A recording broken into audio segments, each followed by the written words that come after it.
Please welcome to the show Tung from the Rice and Mike's podcast. Hello. Thanks for having me, man. Welcome to Melbourne. Man. Tung is going to help us eventually talk about this movie, Perfect Blue, classic from 1997, directed by Satoshi Kon. But before we do that, we're just going to have a chat, get to know each other, learn about your general taste in media, so that kind of gives us a bit of context as to your thoughts about this film in particular. Going back to my childhood, a lot of it was the classic cassette tapes. This is before DVD was a big thing. VHS. That's the word. And then I remember distinctly it was The Land Before Time. We had a bunch of those on VHS. And also Shrek 1 on VHS. Oh, wow. It was a classic. I remember having this red car that would rewind it. Oh, press down. Oh my God. I feel like that's in every Asian household, right? Everyone has that. It just rewinds. Yeah, you just press down.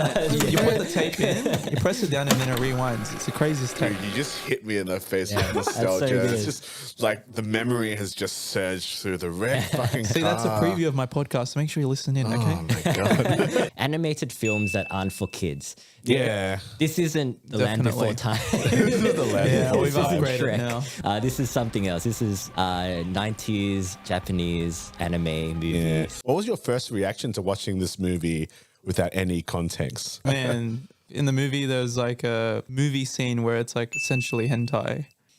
And it was loud, man. And I've got like a sound bar, I've got the fucking bass going. the door out to the outside world is open, and then it's just happening. And my girlfriend, she's like, "What the hell are we watching, man?" And I had to like close everything. You're like, this is for my job, you know? This is for podcasting. Hey, please.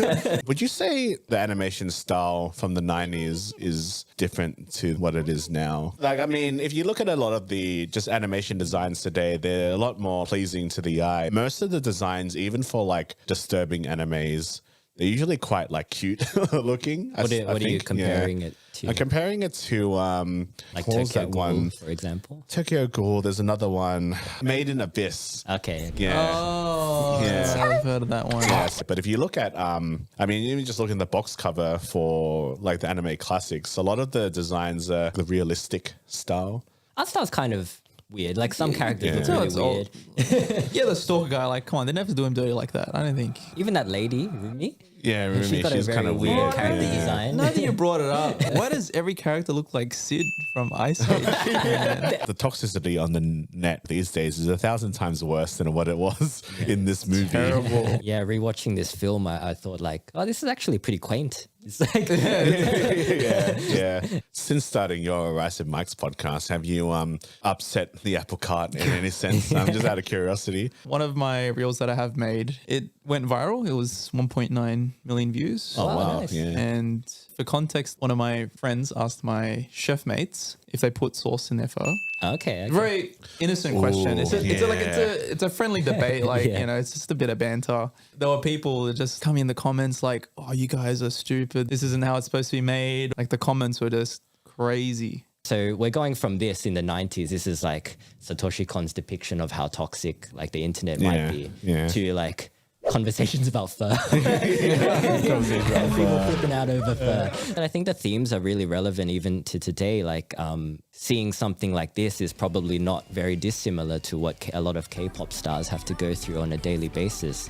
You know, it's so easy for people to just flip from "I love this person" to "I hate them." this person. Yeah. And that's what happens here in the movie. Do you think it's worse in Asia compared to the West? Because I know it does happen in the West, but it seems like Asia kind of breeds this culture a bit more. I don't know, man. Something like in K-pop where you're contracted to not have a boyfriend, Yeah. which is insane to me. Maybe it's the nature of the pop industry in Asia. Because I think in the West, people get cancelled, but it never feels dangerous, I guess. But like something like K-pop, sometimes it does tend to feel a little dangerous. It can be, man. All the hate comments. These idols, they're called idols because they're built to be idolized, right? I think with idol culture, you get so invested into the idol themselves that you feel like they are your only reason to live. But then when that illusion is suddenly broken, you don't have something else to fall back onto. You lose your shit a little bit, like as explored by the stalker dude in this one. And again, we're talking in generalities. Yeah. This is not to say that all fans are crazy stalkers.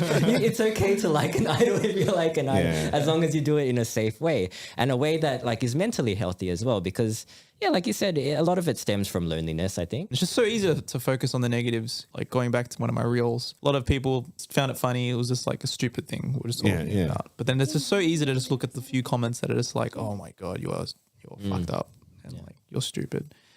Yes, that's what gets to you. And those are the ones that are going to make you lose touch with reality. Yeah. So you shouldn't hate comments, but you just need to remember how to stop yourself. And it's especially important now for what we do and just in general how people interact with each other on social media. I'm not trying to sound like some sort of philosophist here. Nah, philosophize, man. Just do it, man. You got the mic. Just stay positive. But it is true. Like if you're going to put yourself out there, it's hard. You need to kind of steel yourself for the potential that you might generate some hate. For like an innocent comment about fur, for example. It can happen. Like it can happen. Anything can trigger anyone on the internet. Yeah. Well, in the movie, the main character gets obsessed about this particular website. Which, if we relate to the past point, which is like that's when you start focusing into the negative comments. That's when you gotta really like stop yourself. It gets crazy, man. And you got to do it for the right reasons as well. I think Mima is kind of pushed into it because, like we mentioned before, she's trying to make her elders happy. Yeah, she can't say no to this scene that she wants to say no to because she'd be letting down the people that kind of got her to that position. And so she's kind of trapped in this situation. So I feel like in what we do, in anybody that's putting themselves in the public eye, you should never feel trapped, right? Like that you can always opt out if that's what you really want to do. And sometimes it is the healthy option to just opt out.